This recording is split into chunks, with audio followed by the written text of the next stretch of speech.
Department থেকে। ডিপার্টমেন্টে card দিয়েছে ম্যাম ওই যে অর্পিতা ম্যামের।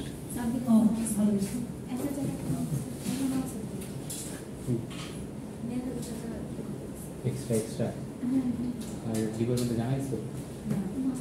জানো জানো না জানাইছি। এরপরে যেন আমি শুনি না যে কারোর প্রবলেম আছে। প্রবলেম থাকলে আমি বুঝাই দিব। আমি যখন বুঝাবো আপনারা কথা বলবেন, তারপর বলবেন যে প্রবলেম, তাহলে হবে না। এখানে দুটো কন্ডিশন একসাথে এটা কন্ডিশন আর কোথাও লাগছে না, তো আর দুটো কন্ডিশন একই সাবজেক্টের, তো এটা আমি একসাথে দিচ্ছি। আপনি চাইলে আলাদা করতে পারেন।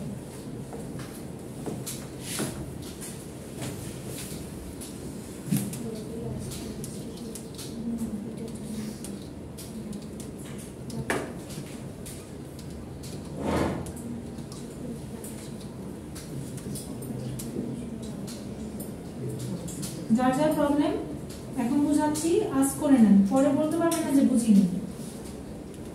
কাহান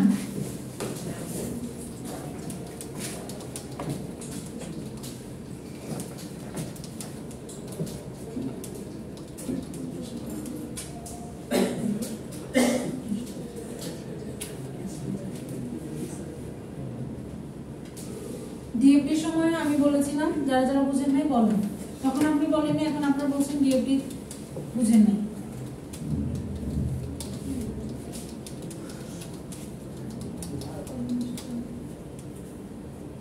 এটা কত ছিল?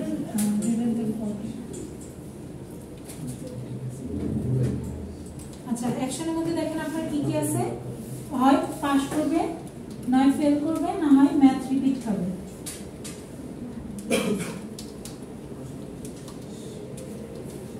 তাহলে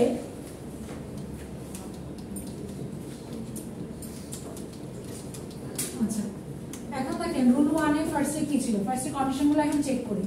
তাহলে condition should be greater or equal 50। তাহলে এটার জন্য ইয়েস আসতেছে, তারপর এটার জন্য কি 40 গ্রেটার। তাহলে এটার জন্য যদি ইয়েস আসে তাহলে কি হবে, আপনার পাস হওয়ার কথা, তাই না? তো এটার মধ্যে আমি মার্ক করলাম যে পাস আসবে, এই দুটো ট্রু হলে। এটা রুল 1। তারপর আরো কন্ডিশন হচ্ছে যদি মার্কস ফিজিক্সে লেস দ্যান 50 হয়, then physics should and greater than 40। তার মানে এটা ইয়েস, এটা ইয়েস। তারপরে কি ম্যাথমেটিক্স গ্রেটার দ্যান 50, এটা যদি ইয়েস হয় তাহলে কি হবে, পাস। তাহলে এই পাসের পরে marking, I mean entry. Rule 2। তারপরে হচ্ছে কি মার্কস হচ্ছে ম্যাথমেটিক্সের লেস দ্যান 40 এন্ড ফিজিক্সের হচ্ছে গ্রেটার দ্যান 60। তাহলে ম্যাথমেটিক্সের লেস দ্যান 40, ফিজিক্সের গ্রেটার দ্যান 60, এই দুটো যদি ইয়েস হয় তাহলে কি হবে,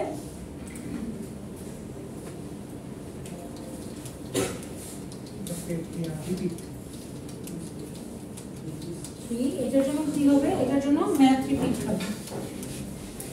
এটার জন্য আপনি চাইলে এটাও ট্রু করে দিতে পারেন, কারণ এটা যেহেতু 60% থেকে আসে না, 60 থেকে বেশি হলে আপনার এটা দেওয়া হবে না, 50 থেকে বেশি হবে না। আচ্ছা, এই দুটো ঠিক আছে। তারপর কি আপনার কি এখানে অ্যাকশন ইন্টারেস্ট লিখার দরকার নেই।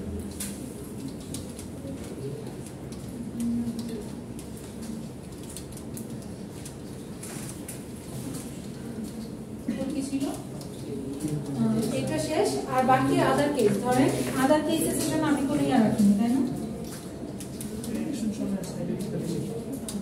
এখানে ধরেন আদার কেস দিলাম, আদার কেস দিলাম,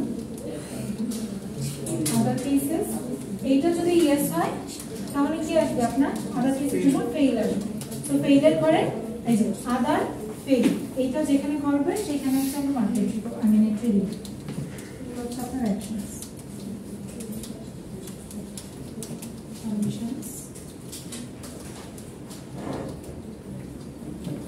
এখানে লিখে নিয়েছি এন্ট্রিস, অ্যাকশন এন্ট্রিস। এই তো, এটা কি ডিফিকাল্ট মনে হচ্ছে এখন আপনার কাছে? ডিফিকাল্ট মনে হচ্ছে?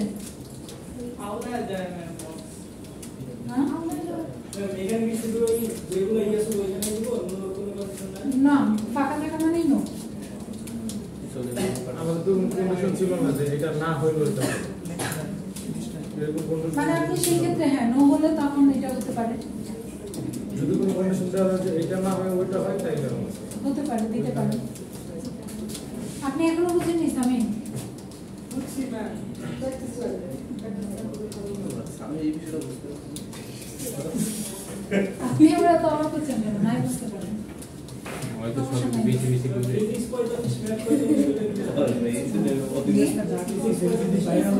তাহলে ফিজিক্স 45 হলে ম্যাথ 45 হলে তাহলে কত? ফিজিক্স কোনটা হবে?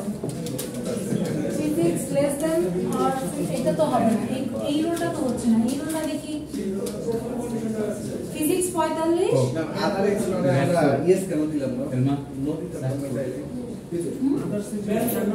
তার মানে আদার কেসেস গুলো যদি ট্রু হয়, মানে আদার যতগুলো এই কেসগুলো এই কয়েকটা রুল ছাড়া যদি অন্য কোনো রুল ট্রু হয় তাহলে সেই ক্ষেত্রে আপনার কি আসবে? ফেলই তো আসবে, কারণ আপনি ট্রু না, মানে পাঁচের গুলোতে এখানে লিখেছেন। দেখেন এই যে university are the following rules for student to qualify degree program, এগুলো হচ্ছে কোয়ালিফাই করার শর্ত, বাকি সব ক্ষেত্রে কি আপনি ডিসকোয়ালিফাইড হবেন। আপনি কি বলছিলেন? কে যেন কোশ্চেন করলেন? 45 তাহলে ফিজিক্সে আপনার 45, ফিজিক্সে 45 বলে কি হবে? এটার মধ্যে আসবে, তাহলে এটা আপনার ইয়েস। আর ম্যাথমেটিক্সে 45, তাহলে ম্যাথমেটিক্সেরটা আপনার ম্যাচ করছে না।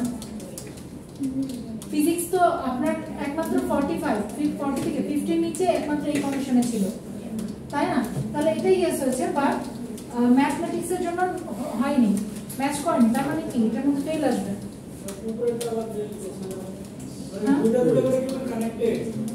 হ্যাঁ মানে আপনি তো এই দুইটা রুল ট্রু হলে না আপনি এই ঘরে আসতে পারবেন, দুইটা রুলের মধ্যে যদি একটা রুল ট্রু হয় তাহলে তো আপনি এটার মধ্যে আসতে পারবেন না। আপনি করেছেন কি 45, তাই না? ফিজিক্সের 45 যদি হয় তাহলে আপনার এই ঘরটা ট্রু, বাট আপনি একটা সেন্টেন্স বলেছেন ম্যাথমেটিক্স 45, তাহলে ম্যাথমেটিক্স 45 এর জন্য দেখেন এটা ইয়েস হলে আরেকটা ইয়েস হওয়ার কথা ছিল কোনটা? এটা। তাহলে এটা কি আপনার ইয়েস হয়েছে না? তাহলে কি এটা আদার কেসের মধ্যে পড়ে যাচ্ছে না? কম্বিনেশন তো অনেকগুলো, এখানে কতগুলো কন্ডিশন আমরা লাইক জানি ইয়েস নো যদি হয় আউটপুট, বাইনারিতে 0 1 আউটপুট হওয়ার ক্ষেত্রে বিট নাম্বার অনুযায়ী 2 to the power n number, তিনটা যদি বিট হয় 2 টু দি পাওয়ার n টা কম্বিনেশন হয়। এখানে তো সেম ইয়েস নোর জন্য আপনার এখানে কতগুলো কন্ডিশন আছে? 1 2 3 4 5 6 7 to the power I mean 2 to the power 7 টা কম্বিনেশন পসিবল। এখন সবগুলো কম্বিনেশন তো আপনার আমার পক্ষে লেখা সম্ভব না, তাই না?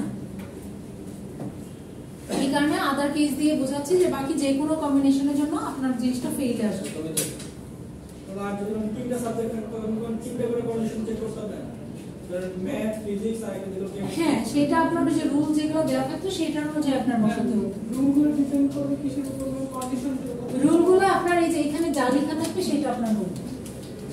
আপনি যে কয়েকটা কন্ডিশন আপনার এখানে যা যার জন্য আপনার আউটপুট পাচ্ছেন সেই জিনিসগুলোর উপর ডিপেন্ড করে আপনার রুল আসবে, ঠিক আছে? সামটাইমস আপনার কখনো কখনো এইগুলোর উপর নাম্বারের উপর বেস করে আসে, আবার কখনো এগুলো নাম্বার উপর বেস করে আসে। আপনি ম্যাচ করবেন যে আপনার যে কন্ডিশনগুলো দেওয়া আছে ওইগুলো কি আপনার রুলের মধ্যে আছে কিনা। আগে দেখলেন না আমি রুল এখানে ধরে ধরে তারপর রুলের দাগগুলো দিলাম, ওইরকম করতে পারেন চাইলে। আমি একটা করে রুল পড়লাম, আপনার এই যে এখানে যা লেখা আছে তারপর সেই অনুযায়ী ইয়েস ইয়েস দিয়ে আমি আউটপুট এন্ট্রি করলাম, ওইভাবে করতে পারেন একটা একটা করে। ওইখানে একটা লাইন আছে যে below the marks of physics 50 এর ছোট আর 40 এর যদি বড় হয় তাহলে ম্যাথমেটিক্সে কি হবে? 50 এর দিকে বড় হতো, বড় সমান। মানে যদি 45 থাকে তাহলে হবে না। হ্যাঁ, ফেল করবে না, আই মিন ফেল করবে। ক্লিয়ার? টোটাল মার্ক তাহলে 90 এর উপরে তো টোটাল মার্ক 90 নাকি আই ডোন্ট নো। আপনি এত ঝামেলা করে কেন চিন্তা করছেন? সিম্পল জিনিসকে সিম্পল রাখেন। টোটাল মার্কস দিয়ে কি করবেন, তাই না?